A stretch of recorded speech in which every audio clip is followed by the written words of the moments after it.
करा. बातम्यांच्या वेळेत मध्येच बोलते, पण तुम्हाला एक महत्वाची बातमी द्यायची.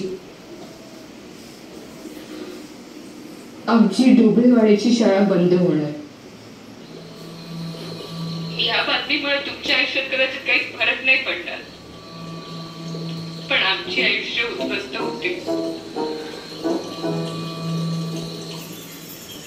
आज पुस्तकांच्या ग्रहताऱ्यांचा, विमानांचा, महापुरुषांचा विचार करणारे आम्ही उद्यापासून गाडी चरायला कुठे न्यायच्या ह्याचा विचार करत राहू आयुष्यभर.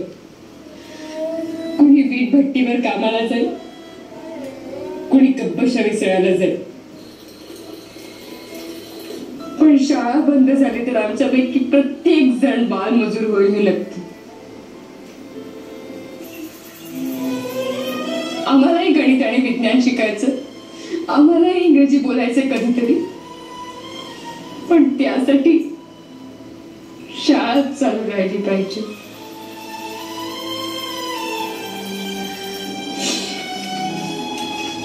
मला माहिती आमच्या गावातली सगळी जण खूप काळजीत असतील, चिडलेही असतील, पण आम्ही सरांना शब्द दिला, एकही जण शाळा बुडवणार नाही.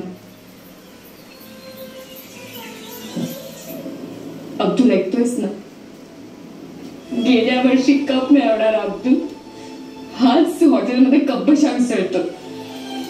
अरे आपली शाळा चालू राहणं हे फक्त आणि फक्त तुझ्याच हातात आहे. ऐक अब्दुल, लक्षात घे, ज्यांनी आपलं संविधान दिलं त्यांनीच आपल्याला शिक्षणाचा हक्क दिला आणि तेच आपल्याला योग्य दिशा दाखवतात. आपण त्याच मार्गाने जाणं गरजेचं. तो रस्ता खडबडीत असेल, खाचखळग्यांनी भरलेला असेल, खडतरही असेल, पण तो रस्ता सोडता कामा नये. तोच रस्ता आपल्या आयुष्याला मोठं वळण देणार आहे. त्याच रस्त्यावर आपल्याला प्रगतीचा सूर्य उगवताना दिसणार. तो रस्ता आपल्याला आपल्या ध्येयापर्यंत घेऊन जाईल, जिथे विजयाची पताका फडकताना दिसणार.